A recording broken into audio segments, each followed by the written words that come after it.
ನ ಗುಣಿತಾಕ್ಷರ ಅಥವಾ ನ ಕಾಗುಣಿತವನ್ನು ಬರೆಯುವ ವಿಧಾನ. ನ ತಲೆಕಟ್ಟು ನ, ನ ತಲೆಕಟ್ಟಿನ ಇಳಿ ನಾ,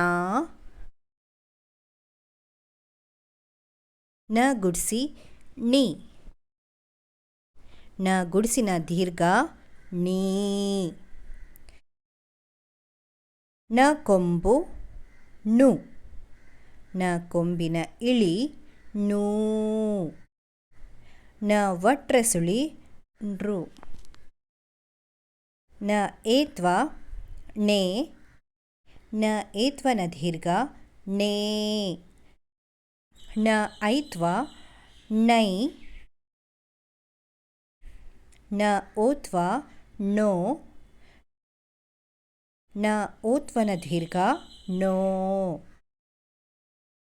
ನ ಔತ್ವ ನೌ, ನಗೆ 1 0 ನಂ, ನಗೆ 2 0 ನಹ.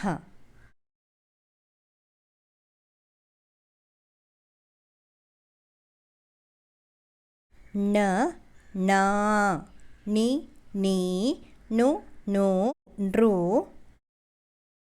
ನೆ ನೇ, ನೈ, ನೊ ನೋ, ನೌ ನಂ, ನಹ. ಇದಿಷ್ಟು ನ ಗುಣಿತಾಕ್ಷರ ಅಥವಾ ನ ಕಾಗುಣಿತವನ್ನು ಬರೆಯುವ ವಿಧಾನ. ಧನ್ಯವಾದಗಳು.